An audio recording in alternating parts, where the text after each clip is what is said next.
Hi, my name is Dr. Phillip Arceneaux, and thank you for joining me today for this presentation in this new digital format. I will be talking about the 2018 Florida midterm elections between these four candidates. We have, on this side, we have top and Ron DeSantis, Florida congressman running for governor. On the bottom, we have Rick Scott, who at the time was serving as Florida governor, running for U.S. Senate.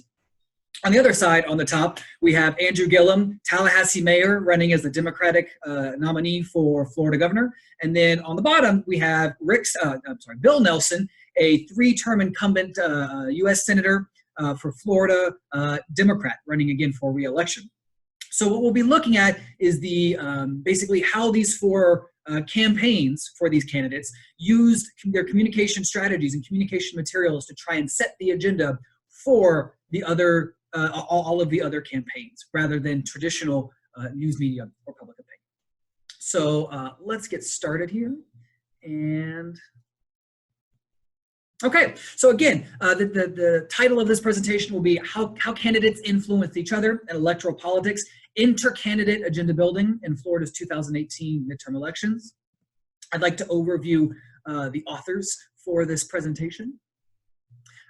Again, myself, Dr. Phillip Arceneaux, assistant professor, Miami University of Ohio, Osama Albishri and Pamala Proverbs, PhD students at the University of Florida, Dr. Tina Zhang, North Carolina Central University, and Dr. Spiro Kiousis, University of Florida. So again, what we'll be talking about, the agenda building function of these campaigns, public relations communications. Basically, how did these organizations use their information subsidies, specifically press releases, issue statements, email blasts, and social media content, specifically tweets, to influence the agenda for news media and the public? That is traditional agenda building. What we wanted to look at rather was this inter-candidate context. How did they influence each other? And again, we set this whole study in the context of political public relations, coined by Zhang and Kiousis, where we take the traditional agenda building context out of the agenda building theory out of the traditional public relations context. We move it away from corporate actors and nonprofit organizations, and we move it into the political arena. So we set our perspective from the vantage point, of the viewpoint of the public relations, of the political organization, a political candidate, political party, political campaign, anything of this nature. And so again, for this study, specifically, we set it from the vantage point of the four campaigns running for election in Florida's midterm elections. And we actually started this, there was a study conducted before this one where we did exactly this traditional agenda building context. We looked at these four campaigns. How did they use their information subsidies? Again, their press releases, issue statements, tweets, and email blasts. How did they use those to try and set the agenda, build the agenda for the media, for the news media, and for public opinion? And we had a data set of about 7,000 items. What we decided to do, again, after looking at it, we tried to kind of set this in a more realistic context. Not only are these campaigns trying to build the agenda for the news media and for the public, but they are also competing against each other. And we know from plenty of literature, both in mass communication, frame competition, as well as from international relations scholarship, strategic narratives, communication and messages not only compete, they don't operate in a vacuum. It's not just one message or one actor trying to send messages to a recipient. There's always a multitude of actors, additional noise, if you will, that messages have to compete with. And that is specifically what we wanted to do in this study, again, emphasizing that inter-candidate agenda building context. Not only how do these campaigns try and set the agenda for the news media and for public opinion, but in this study, how do they try and set the agenda for each other? How do they try and build and influence the agenda for all of the campaigns, not only their opponent in one race, but across races? And that's, again, not only adopting this inter-candidate agenda building context, really adopting this two-race context is really how we try to contribute to literature in pushing agenda building research in the political public relations realm past one single election. And so again, we looked at the candidates, how they influenced each other. We also broke it down by party. How did the parties influence each other? And again, we use the same type of materials from that original data set: press releases, issue statements, tweets, and email blasts. We used a computational content analysis, trying to adopt and push a computational social science approach. Again, the original data set we used for the first study that included all the content from the news media and public opinion tweets, ranged in the ballpark about 7,000 items. When we removed all of those to get down to just the campaigns and just their message, just their PR messages, we ended up with a data set around 2,800 items. Again, you can see the breakdown here of issue statements, press releases, email blasts, and tweets. We collected data spanning from the end of the gubernatorial primary. So once we knew Gillum and DeSantis were going to be the Democratic and Republican nominees for the gubernatorial race, from that point until election day, which spanned about 70 days, or it spanned exactly 70 days, we developed an extensive keyword list to basically identify for a computer algorithm to identify the presence or absence of specific issues and specific stakeholders. This was a very extensive keyword list that we developed and tested numerous times. In the end, we worked with 4 different human coders who were checking the accuracy of the algorithm and being able to identify correct issues and correct stakeholders. One issue that I don't want to get too much into in this presentation, but is the idea that we weren't testing intercoder reliability. We know a computer algorithm without any changes will code item after item after item identically. Reliability is not the issue with algorithms and computational content analysis. It is accuracy. Are they accurately identifying issues? Are they accurately identifying stakeholders? So what we actually did is we used the same methods as a traditional human-based content analysis, but we were actually testing intercoder validity. Was the algorithm accurately identifying things that we were wanting it to identify? As you can see here, we listed out all of our issues. The stakeholders were quite an extensive list, so we didn't have quite all the space, but you can see here, we used Holstein's agreement to calculate the agreement, as we say again, validity or intervalidity agreement, high across the board for all issues, as well as all stakeholders. For data analysis, what did we do? We broke this down at 2 levels: the first level agenda building and second level agenda building. For first level agenda building, which is interested in object salience, issues, and stakeholders, we used a triple cocktail, if you will, for statistical analysis. First, we conducted a Spearman's row correlation to determine, was there any relationship between one campaign and another? We conducted this for all permutations of the campaigns. If there was, we then moved to a time lag analysis, trying to determine, did time 1 of this campaign influence issues or stakeholders at time 2 of this other campaign? If that was present at the Spearman row level, we then moved. So we didn't conduct them for all. We conducted it for if the correlation was present, broadly defined. We then moved down to a more granular level to try and understand, was there a directional influence across time? And then if there was, again at this level, we then also added in, which is a bit more kind of unique for content analysis research. We then added on a third level, looking at the Roselle-Campbell baseline, to basically try to determine what is the strength of this correlation. So if there was a reciprocal influence between 2 candidates, we tried to determine which one was more strongly influencing the other. So what we did was we calculated this Roselle-Campbell baseline, and for us to determine that there was a directional influence, a directional correlation, basically. One campaign's correlation coefficient had to be above the threshold of that Roselle-Campbell baseline, while the recipient, the influenced campaign, their correlational coefficient had to be below that baseline for us to determine, okay, yes, it is present at the Spearman row, time lag analysis, and Roselle-Campbell baseline. So very rigorous, a very rigorous method for determining cross-campaign correlation, again, agenda building influence at the first level of agenda building. For second level, we looked at overall tone. Specifically, we used a sentiment or the sentiment package in R, which determines polarity. It makes use of 4 different types of dictionaries that emphasize or analyze our keywords in relation to valence shifters, adversative conjunctions, amplifiers, and de-amplifiers. And it assigns, once it analyzes all of this, it assigns a polarity score ranging from -1 to 1, 0 being neutral, 1 upwards of that being positive, downwards of that being negative. It assigned a score to every single item in the data set. We then used a t-test to basically determine the mean difference polarity between different campaigns. So moving to our question specifically, what was the transfer, right? Research question 1, what is the transfer, or was there a transfer of issues and stakeholder salience between candidates, between campaigns specifically?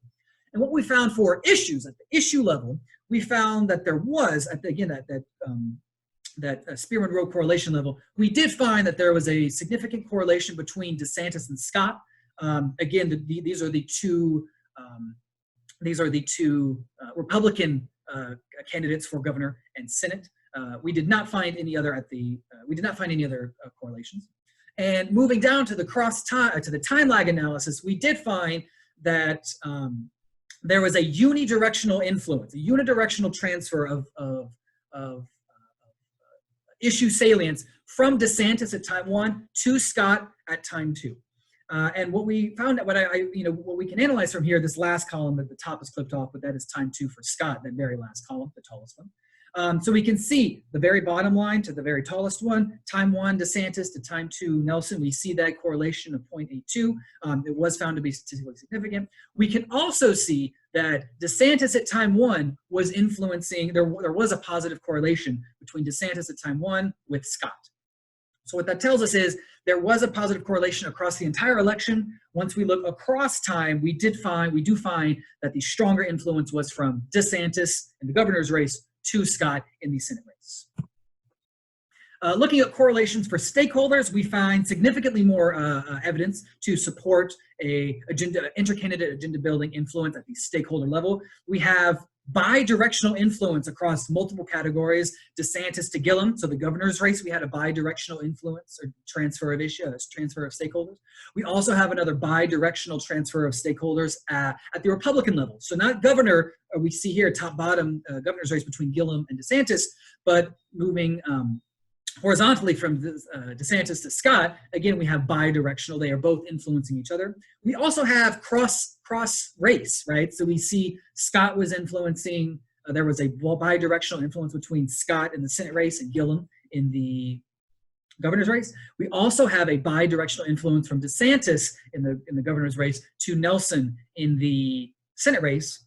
And then, very interestingly, we have a unidirectional, not bi, unidirectional influence transfer of stakeholder salience from the Gillum campaign to the Nelson campaign. So across the Democratic candidates, we do see a one-direction influence of stakeholders from Gillum to DeSantis. Gillum to Nelson. What we do not see is any sort of statistically relevant correlation between the two campaigns of the Senate race. Between Nelson and Scott, there was no influence there that could be determined.